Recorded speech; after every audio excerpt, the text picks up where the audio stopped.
Hey there, MedSpa owner. So you may be thinking, how can I get leads, but I don't want to spend money on ads? I've tried ads, I've tried Facebook, I've tried Google, it just doesn't work for me. I get all these junk leads but I still want to grow my business. How do I do it? So what I'm going to talk about in this video is really how you can achieve getting lots of leads coming in without focusing on ads. Now I will talk about ads a little bit here, but I'm going to be really focusing on what is the core that you can focus on to try and grow your practice without needing to rely on ads. And so part of that is this entire MedSpa acquisition funnel. And it's a process that people go through because let's face it, referrals alone, word of mouth alone cannot grow your business. It may help you get off the ground, it may help you get a little bit more established, but it's very difficult to grow a business just on referrals alone. The ones that say that, oh, they just grew by word of mouth, I can almost guarantee you they were doing something else to grow. They may have not necessarily been doing paid advertising or other types of traditional marketing, but they were doing something to grow, some type of marketing. And so building your brand really is based on reputation and are you being found? Those are really, I would say, the two biggest things. Because I would say 80 to 90% of your leads are first going to come through some type of search-driven platform like Google or even YouTube. I would say that Google is probably going to be the number one area that people are looking for, particularly if they're looking for specific services of yours. So if they're looking up Botox or filler or body contouring, M-Sculpt, thread lift, whatever they're looking for, most people are going to go to Google. Some may go to their friends if they know that their friends go to places, but most of them, if they don't know, they're going to go to Google. Some may even go to YouTube. YouTube is definitely becoming one of those big search engines. They're calling it a search engine, but those are the areas that people are going to first. And so how are people making their buying decisions? Is that, and think about it even for yourself. If you were to go to Amazon and you were looking to buy a product, what are you probably going to do? You're going to go on Amazon, you're going to do your search, and you're going to start scrolling through the products. You're probably looking at the pricing, but you're probably also very heavily looking at the reviews. Even if the price was really good, but the reviews were terrible, you're probably not going to buy it. So it's the exact same thing when people are looking up your practice or the services you offer online. They're going to see, okay, who's coming up first? Then they're going to start seeing what is their online reputation.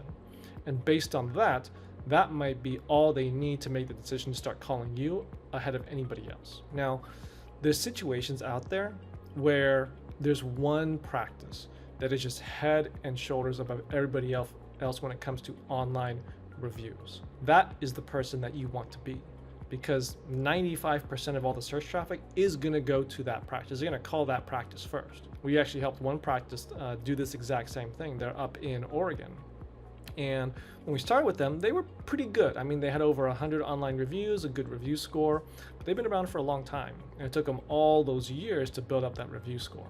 When we started working with them, we really just focused on getting them found on Google and increasing their review score. Really these two things.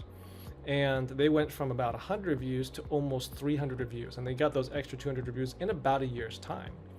And now they are just flooded with leads. And these are people just find them on Google. Now the good thing is because in their area, they are head and shoulders above everybody else when it comes to online reviews. Like if you search for the services they offer, they're coming up in the top 3 and they have multiple number of reviews as the closest competitor. So they're around 300 reviews.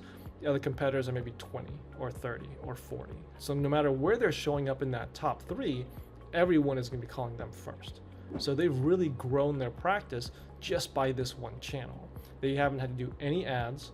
They haven't had to do anything on Google ads or Facebook ads or Instagram ads, and none of that. So they've really grown just by that within the last year. So if you just focus on those two things, getting lots of online reviews and being found on Google, it can go tremendously far for you, particularly the reviews. Now, to figure out how many reviews do you need to dominate, just do a search in your area. Do MedSpa and then put in your city and see who comes up. Now, you may see that depending on your area, there may be a lot of competition. So I'm in Los Angeles right now. So if I were to do that search, I'm going to find medical spas that have 500 reviews, 600 reviews, 300 reviews, and they all have good ratings. So for that, if I was a med spa in Los Angeles, I just know there's a lot of competition. And if I only have 10 reviews right now, I have a long road to try and dominate online reviews. Like the ones that are doing the 500, 600, like they're dominating. And even though they still have competition who's close to them. For our other client, that's the one that I mentioned. That's the situation you really want to ideally be in. Now, of course, if you're in a city that is competitive, no choice. But ideally, you want to be in that place where you have 3 times, 4 times, 5 times, 10 times the number of views as your competition. Because if you do, everyone's going to come to you first. And even for this client, whenever I talk with them, I ask them like, hey, like when leads call you, what are they saying? They're saying that, oh, they found them on Google and they came to them because of their online reviews. So that's how you can get a lot of really good quality leads, is by people searching you online on Google and having a lot of good online reviews. So that's one area that you really want to focus on. And the reviews doesn't cost you anything. You need to have a process in place to just keep asking and being able to build that up over time. And there's ways that you can do it fast, there's ways you can do it slow. So the faster you get there, the better things are going to be for your practice. Now, once you cover all of that, there's the next thing that you can do if you want to keep growing is your traditional direct advertising, paid advertising, Google ads, Meta ads. These are all good for you. It just comes down to what are you trying to achieve. Google ads is good for you if you're going after high ticket services. I always recommend going after high ticket services using that. And usually it's something if you're trying to get like some quick wins, some quick people in the door before search engine optimization has time to take hold. Now, if it makes sense, you do SEO and you do Google ads at the same time. And you basically measure, are we getting more results out of doing these together? It may make sense, it may not make sense. But if you want to keep growing past SEO, then I would look at Google ads next. After that, I would look at Meta ads. Not because I think Google ads is better than Meta ads and you do Google ads first before Meta ads. It's more of an issue of who is your sales team? Who's the one following up on these leads? Now, with many practices, they don't have a really good salesperson following up on the leads. So that's why I start with Google ads typically first, because those leads are typically warmer, they're looking for the service, and they're close to being a buyer. So it's easier for someone who does not have any sales ability to talk with this lead. Meta ads, you're gonna get more leads, but they're not as warm. So you require a higher level of salesmanship to be able to convert them into good leads and into appointments and into consultations and then eventually into clients. And like, listen, we've done everything across the spectrum. We do SEO for clients, we do Google ads, we do Meta ads. The Meta ads that I've seen work the best are going to be with practices that have a good salesperson or a good sales team. If they do, Meta ads works really well for them. If they don't, Meta ads work really poorly for them. And that's where I see a lot of the issue with practices hiring marketing agencies and they don't get them the results. It's because they don't have a good salesperson who's able to follow up on these leads. But the agency is telling them, oh, this is easy. We'll get you tons and tons of leads, but they don't talk anything about closing them. So that's why I normally put Meta ads after you do the Google ads, more because it's a function of sales ability. And as your team gets more and more familiar with dealing with SEO leads, then Google ad leads, they're starting to build up some level of salesmanship so that by that point they can now go to Meta ads. But if you start off with a great salesperson or a great sales team, just go straight to Meta ads. Like, you'll get a lot more leads, you'll probably be able to close at a higher rate, or your return on investment will be better. But again, like, use all of them in the ideal situation, use all of them and then see which one is really getting you the best result. And then from there, determine, should I cut off one or more of these other ones? But SEO is one that I think that you can definitely use long-term. I mean, it's definitely a long-term strategy. The good thing I also like about SEO, how you can get to so many leads, is that as your SEO gets better, as you get more and more good reviews and you start to dominate your local market, what's going to happen is that whoever you're paying for the SEO, you're typically paying the same amount every single month. It's really not going to change. But the number of leads you get can start to exponentially go up, because once you hit that tipping point where most people are going to start to choose you versus the competition, at that point, that's when your number of leads goes up, but the price you're paying stays the same. With your paid advertising, Google ads, Meta ads, is that when you start off, you're going to be paying a certain amount and you're going to get the number of leads based on that amount you're spending. And it's really not going to move too much. There may be a little bit of variance there, but for the most part, it's going to even out somewhere. So if you're putting, let's say, $1,000 into Google ads or into Facebook ads, and let's say that for easy math, a cost per lead averages around $100, you're getting 10 leads per month on average. Now, if you want to get 20 leads, you're gonna have to put more money into it. You're gonna have to spend now $2,000, and you have to see, am I getting the same number of leads? Am I getting the same cost per lead? And if you want more, you have to keep increasing your budget. So as you want more leads on these other channels, you have to keep increasing your budget.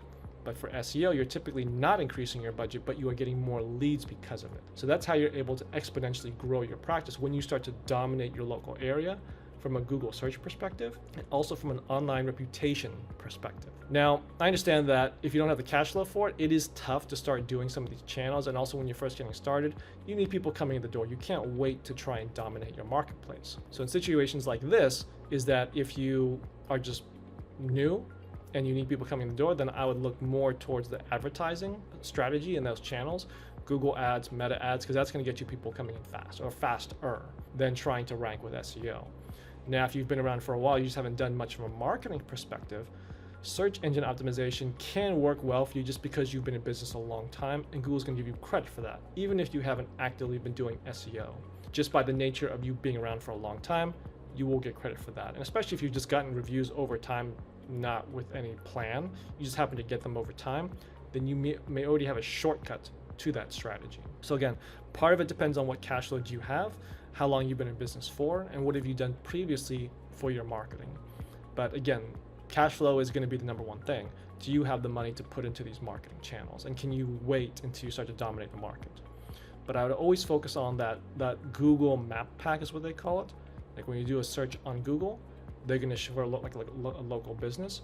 They're going to show you the map and then 3 businesses next to it. That I would say is the most impactful place that you can start to get leads coming in. And it's usually a bit easier to rank for that place than it is for your traditional search engine optimization, but you have to have the good online review score. If you don't have that, then you could be number 1, but it's not really going to matter.